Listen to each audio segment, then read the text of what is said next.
bienvenidos todos a esta tarde de aprendizaje.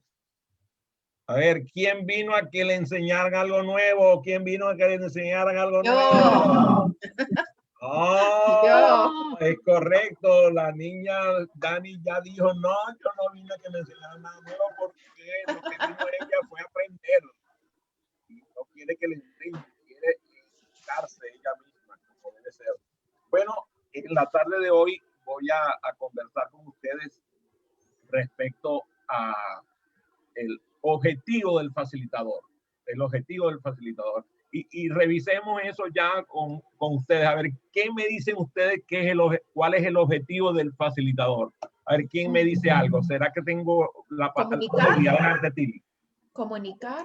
Para mí, el objetivo de un capacitador o un formador es lograr que la otra persona aprenda.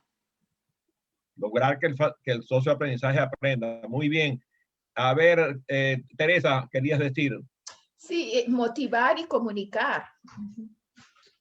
Comunicar. Fíjate que ahí la palabra es la correcta. Comunicar. O sea, establecer una comunidad. Entonces decíamos la semana pasada que el facilitador hacía fácil el proceso de aprendizaje, ¿verdad? Y hacer fácil es su verdadera labor. No es la de enseñar, es de dejar aprender. Es quitarse del medio para que el socio de aprendizaje pueda ver el universo que tiene por delante de aprendizaje, ¿verdad? Entonces, ese proceso de visualización necesita que tú desaparezcas. Nosotros somos solamente un accidente a veces necesario, a veces hasta impertinente, que ojalá que ni estuviéramos. Si nosotros pudiéramos causar el aprendizaje sin necesidad de estar nosotros ahí, el facilitador sería innecesario. Lo que sería necesario es que nosotros estuviéramos ahí causando la sinergia que es requerida, de tal manera de que se puedan pensar en problemas, crear problemas, buscar soluciones a problemas, generar ideas, proponer ideas, concebir juntos ideas, de tal manera de que se mejore el proceso y mejore el facilitador y mejore los socios de aprendizaje en esa comunidad, como antes dijo Teresa, en esa sociedad de aprendizaje que se establece entre el facilitador y los estudiantes. Ese objetivo, nosotros, hay una palabra que en algún momento vamos a revisar con profundidad, que es la palabra mediación. Nosotros somos mediadores entre el contenido, las técnicas y el socio. Somos unos mediadores, o sea, somos unos catalizadores. ¿Y qué pasa en un medio donde el catalizador ya cumplió su misión? ¿Qué pasa con el catalizador? Desaparece, es correcto. Entonces nosotros como catalizadores debemos desaparecer en el proceso de aprendizaje, dejando solo la evidencia del cambio en la conducta observable del socio de aprendizaje. En las acciones de los socios de aprendizaje aparecemos nosotros. Es como, digamos, como nuestra herencia. Pero es una herencia en donde nosotros no tenemos necesidad de estar protagonizando. Nosotros la catalizamos, sucede, el socio de aprendizaje aprende, cambia de conducta, ejerce nuevas acciones y quizás alguna vez se acuerde de nosotros, o sea, por allá por Pascua, Florida, cuando esté revisando, oye, yo conocía, ¿cómo es que se llamaba? Ni me acuerdo cómo se llamaba, pero lo que sí aprendí con él, ¿verdad? Entonces, ese proceso es a veces ingrato, ¿no? Porque tú sabes, la gente tiene, tiene una especie de esponja en la memoria que con el tiempo y la distancia hace que se absorba y que se desaparezca hasta el recuerdo de quién fue el facilitador. Lo más evidente es que el socio de aprendizaje alcance los objetivos que se establecieron a priori del evento de aprendizaje, de la experiencia de aprendizaje. Pero incluso el secreto de los facilitadores extraordinarios es dejar mucho más de los objetivos prometidos, que la gente alcance de esa descripción que se le hizo en los objetivos alcance eso y mucho más. Y por eso es que parte del trabajo de elaboración que nosotros realizamos es como una especie de torta, o sea, como si estuviéramos haciendo un cake, una torta, un pastel que dicen en México, ¿verdad, Eva? Llaman un pastel. En otras partes ya nosotros la llamamos torta. Nosotros hacemos la torta, ponemos la torta y ojalá que la torta quede hermosa. Pero después que llega la torta a la fiesta, la gente no le preocupa quién fue el que la hizo. Lo que importa es que la torta esté sabrosa. Y que la gente diga, oye, qué bien está elaborada está esta torta, qué divina está esta torta, qué bella está esta torta. Pero la gente no va buscando a ver quién fue el que hizo la torta, a menos que quiere que le repitan la receta y le entreguen una torta de la misma confección. Nosotros, por ejemplo, debemos lograr que lo que le prometimos al socio de aprendizaje suceda. Si tú le prometiste que iba a manejar un determinado software, al finalizar, el socio de aprendizaje debe ser apto para operar ese software con suficiencia. Si tú le prometiste que iba a aprender un idioma, eso es lo que tiene que ocurrir. La promesa que está descrita en el objetivo de la experiencia de aprendizaje tiene que cumplirse. Si no, ahí hay un acto fallido. Fue un fraude. Y yo te voy a decir una cosa, yo he vivido ese fraude montones de veces. Mientras que yo recuerdo con éxito aquellos, por ejemplo, yo recuerdo a mi profesor de literatura universal, que fue, por cierto, el mismo profesor de historia universal, un autor extraordinario, Luis Arconada Merino. Y ese docente hizo que yo amara la literatura y que tuviera mi vida rodeada de libros y que leyera a diario. Él hizo que yo amara la literatura e hizo que amara la historia. Entonces, su labor está lograda. Ese objetivo lo logró. El segundo trabajo que nosotros realizamos es como los meseros. Brindamos atención. Brindamos atención a los socios, brindamos atención a cumplir el objetivo que la experiencia de aprendizaje le prometió.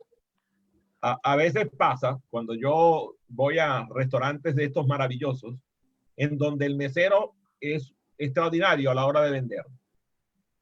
Te ofrece la entrada, el plato fuerte, y tú casi que se te hace la boca agua con aquella oferta que te hizo. Pero cuando llega a cumplir la entrega de los platillos, tú dices, Dios mío, esta promesa no me alcanzó. Sobrevendió. El proceso entonces de brindar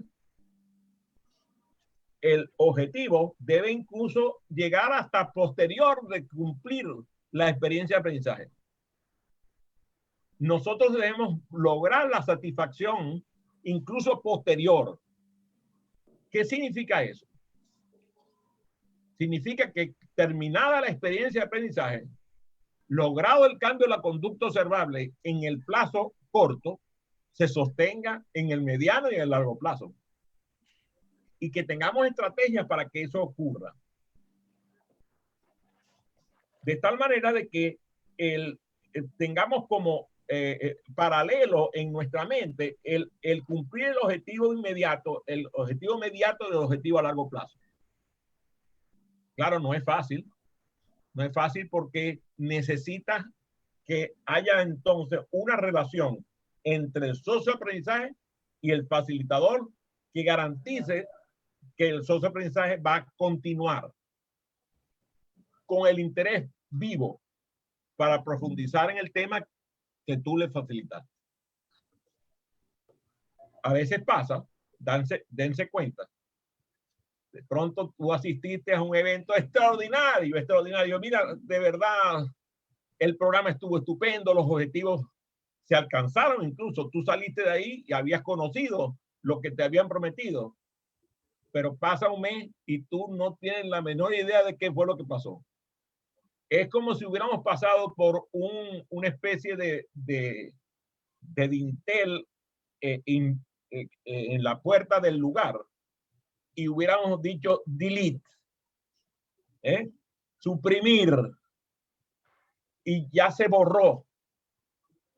Allí falló tu estrategia de garantizar que lo que el socio de aprendizaje tenía que aprender, lo aprendiera. Y allí nosotros tenemos una labor que realizar. Al salir, el socio de aprendizaje tiene que manifestar satisfacción, pero después debe generarse el interés individual de tal manera de que el socio de aprendizaje continúe sin la presencia del facilitador, con su propia energía. ¿Vamos bien? ¿Qué dice Giovanni? ¿Qué dice Melissa? ¿Vamos bien? Muy bien. Entonces, ¿qué es lo que espera el socio de aprendizaje? Que se satisfaga en la experiencia de aprendizaje. Me gustaría escucharlo.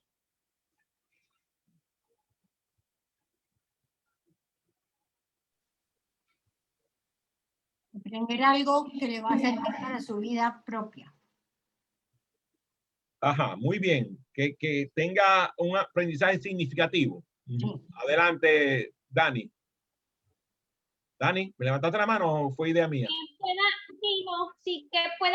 Que pueda resolver la necesidad por la que acudió al curso. Por lo menos eso es lo que yo busco. Gracias, Dani. A ver, Teresa, ¿habías levantado la mano también? No, pero claro, que salga satisfecho y con algo más, ¿no? Que leemos. Ahí está. Ese es el tercer objetivo, que la experiencia del aprendizaje le aporte algo más de lo que vino a buscar. Si solamente le supliste, si solamente se cumplió el objetivo que vino a buscar, no es suficiente. Tiene que cumplir el objetivo que vino a buscar y algo más. Ese extra es fundamental. Fíjese, dígame. Algo así como que le quede la curiosidad de seguir investigando acerca del tema que se trató, aunque se haya logrado el objetivo. Todavía más aún, que diga, oye, fíjate, yo vine a aprender un elemento del conocimiento, una habilidad, una actitud o un valor, y me llevo ese conocimiento, esa habilidad, esa actitud, ese valor, y además otro conocimiento, otras habilidades, otras actitudes y otros valores. Una serendipia total. Es correcto. Así mismo es. Entonces, parte del trabajo nuestro está en crear. Por ejemplo, los que llegaron hoy, antes de que comenzáramos esta sesión, se llevaron un plus, algo más. Escucharon dos interpretaciones artísticas excepcionales, breves, excepcionales, de cantantes que nunca habían escuchado y que indagué para tenerlo listo para cuando ellos llegaran y así se fuera creando el ambiente maravilloso de aprendizaje que iba a continuar con su presencia aquí. Dime, Melissa. Que también llegas y descubres. Perfecto, muchas gracias también. Que tienes creencias limitantes. Igualmente, nos vemos, bye. Con ellas derribadas. Repíteme, por favor. Llegas y descubres que tenías creencias limitantes, pero te vas con ellas derribadas. Muy bien, así es. Ahora, eso no lo puedo garantizar yo como facilitador, porque a veces puedo percibir las creencias limitantes que existen en la sala, otras veces no. Lo que debe estar es el contexto creado para que si tú llegaste con una creencia limitante, tengas la posibilidad de cambiar esa creencia. Pero yo como facilitador no lo puedo garantizar. Lo que yo puedo sí es impulsar tu interés por continuar estudiando o investigando, como dijo Erika, de tal manera de que atiendas el tema central que tenía la experiencia y te vayas con otros intereses paralelos que se generaron en la sala. Por la reflexión, ¿no, Adrián? A ver. La reflexión sobre el contenido de esa experiencia de aprendizaje que los haga reflexionar y al final terminen con una transformación, aunque sea mental. Bueno, es que todas transformaciones son mentales. Bueno, ok. Antes pues, de ser cualquier cosa, son mentales. Sí, todo empieza con un pensamiento, pero puede ser también ese cambio de hábito, esas ganas de seguir aprendiendo, como ya lo dijeron, esa inquietud por saber más, por incluso conocer a la persona de dónde viene el conocimiento. Bueno, un sinfín de situaciones. Muy bien. Según ustedes, ¿qué pautas ya les he entregado para que ustedes continúen con tareas o proyectos después de esta experiencia de aprendizaje? ¿Qué cosas pueden ustedes decir que ya? Dime, Dani. Que la experiencia de algo más. Que no se trate solo del tema que tienes que ver. Muy bien, gracias, Dani. A ver, ¿qué otras cosas ya hemos hablado de pautar para que ustedes sigan examinando, demostrando lo que aquí se conversó? Buscar los autores de la música que escuchamos, investigar un poco más sobre ellos. Ajá, Eso. muy bien. A ver, ¿qué más? ¿Qué más? Que la película, perdón. Que sostenga lo aprendido a mediano y largo plazo. Sí, pero la pauta está en que tú continúes investigando cómo lograr eso. Impulsarlos. Dime, Ivonne. Bueno, no, que como estaban hablando de la película, preguntaste quiénes la vieron, entonces pienso que ahí deja la semillita y la curiosidad de que quienes no la vieron, pues la vean. Y para nosotros como facilitadores, lo que ya se ha dicho es poner varias semillitas para incrementar y sembrar esa curiosidad para que ellos continúen investigando, aprendiendo. Ahora, cuando tú estás diseñando tu experiencia de aprendizaje, tú estás pensando en lo que va más allá del proceso formal que estás diseñando. Eso es una pregunta Debería. a la cual quiero que pienses y reflexiones. Cuando tú estás diseñando lo que estás haciendo, estás diseñando también lo que viene después. Y entonces ahí hay una oportunidad para ti. Si tú lo que estabas diseñando es solamente el proceso formal de lo que estabas facilitando, la propuesta que te estoy haciendo es, como facilitador, piensa siempre en lo que va a estar más allá del proceso formal. Exacto. Fíjate, a veces algunas personas acuden, ya nos pasó esta semana, con una idea preconcebida de que la experiencia de aprendizaje debe suceder paso 1, paso 2, paso 3, paso 4. Esas personas tienen un estilo de aprendizaje, según David Cole, muy específico. Yo como facilitador lo sé y lo compruebo con esa petición, con esa sensación de que la persona está en cierta forma incómoda porque no se sigue la pauta, la secuencia. Entonces, ¿qué tengo que hacer?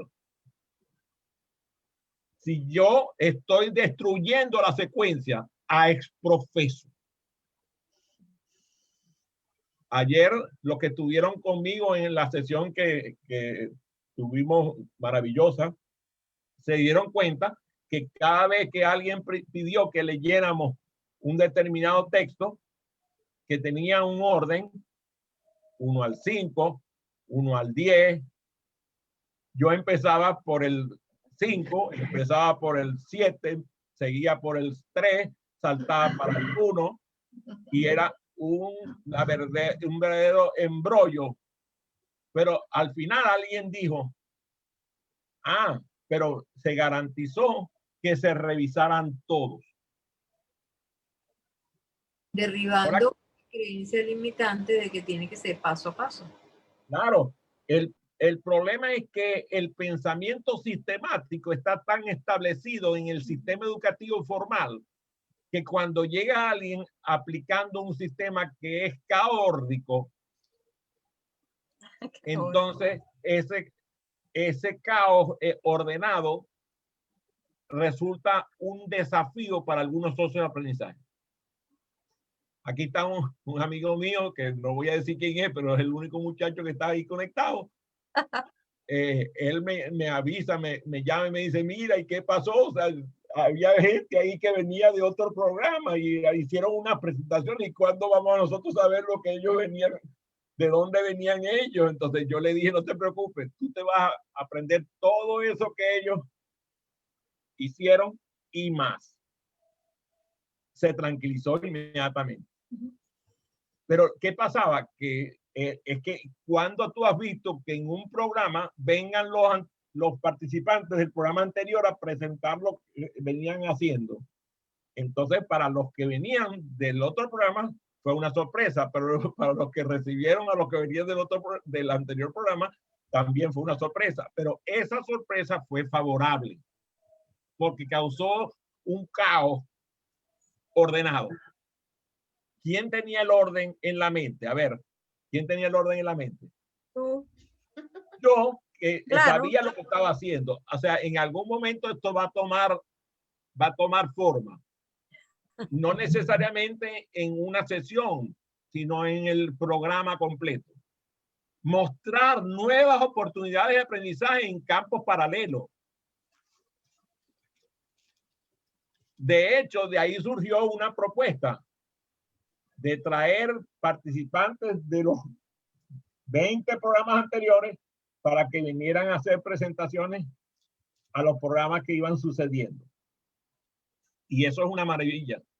Que haya presentaciones de campos paralelos, de campos similares, de campos complementarios, de campos diferentes a las necesidades formales que tiene el programa.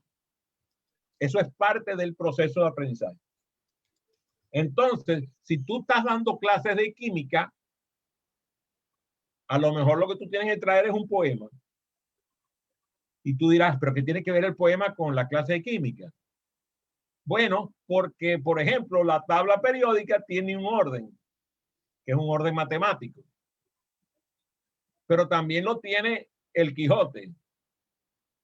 Y también lo tienen la mayoría de los poemas que tienen construcciones matemáticas similares. Entonces, tú dices, oye, pero ¿qué tiene que ver un poema? ¿Por qué van a dar un poema en una clase química? Resulta que las mentes más brillantes de la química reconocen que en los poemas han encontrado muchas soluciones a los dilemas de la química. Lo mismo ha pasado con la física, lo mismo ha pasado con la matemática, ha pasado con la biología, ha pasado con la mineralogía. Porque lo que pasa es que cuando separamos las materias, empezamos a aislar el conocimiento. Si nosotros traemos oportunidades de aprendizaje de campos que son paralelos, pero complementarios, a veces similares, a veces diferentes, y que difieren de las necesidades formales de lo que estamos educando, ese proceso hace que se enriquezca el proceso de aprendizaje. Si no, díganme ustedes cuál era la profesión de Da Vinci y no tenemos ningún otro problema. Que yo sepa, Da Vinci era de todo. Sabía de música, de canto, de baile, de física, de ingeniería, de pintura, de escultura, de guerra. O sea, prácticamente no había un campo de saber que él no exploraba. Y eso era la característica del Renacimiento. Lo que nosotros estamos proponiendo es un renacer del Renacimiento, un renacimiento, tendría que llamarlo así, en donde el facilitador se convierta en una especie de híbrido entre la ciencia y el arte y la ciencia. Y llegue a facilitar desde un aspecto holístico, utilizando herramientas que vengan desde las novedades del campo virtual hasta la antigüedad. Hace poco me tocó revisar unas historias que provienen del Egipto antiguo. Me refiero a antiguo a 3000 años antes de Cristo, 4000 años antes de Cristo. Y sorpresa para muchos es que muchas de esas historias que se relataban en el Egipto antiguo contenían estructuras de pensamiento que hoy en la modernidad todavía siguen asombrando a quienes las estudian.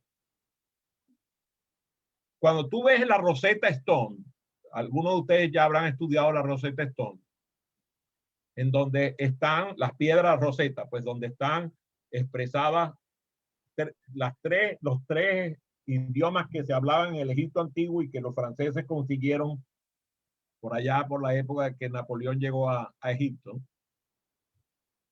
Tú te pones a pensar que todos esos faraones eran políglotas, que hablaban 6, 7 idiomas, que cuando estaban en la Alejandría de la famosa de la biblioteca, ahí convivían musulmanes, judíos, gente de todas las religiones, y hablaban en diversas lenguas y todos se entendían porque todos eran políglotas. ¿Qué pasó con el mundo? Que la gente dejó de ser políglota. Claro, todavía tenemos un reducto de eso en Europa y también en algunas poblaciones de Hispanoamérica, como son Perú, México, Guatemala, en donde se hablan diversos idiomas también. Algunos de ellos ni siquiera son idiomas universales, no se conocen sino en las poblaciones que habitan esos lugares. Pero lo importante es que nosotros sabemos que tenemos la posibilidad de entender el mundo en su totalidad y a la hora de facilitar, utilizar todas las herramientas de forma holística. Estoy recibiendo un par de preguntas antes que culmine la sesión. Sí, yo. ¿Qué pasa en la educación cuando tú eliminas las humanidades? Como fue el caso de Venezuela.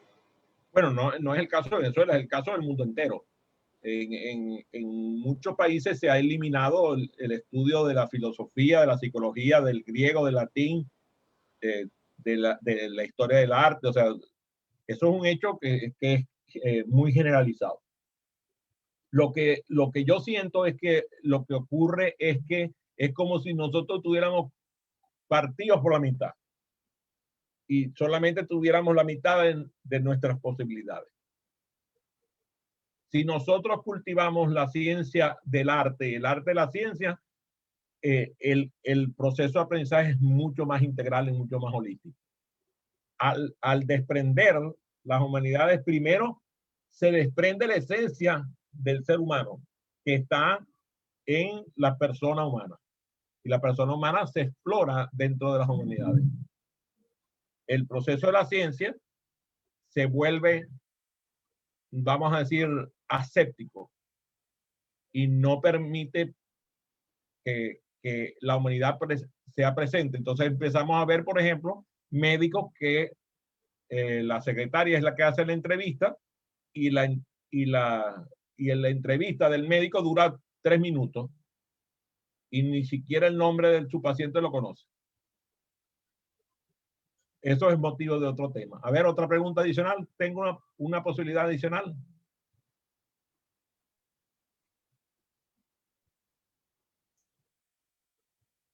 Muy bien. Gracias por haberse conectado.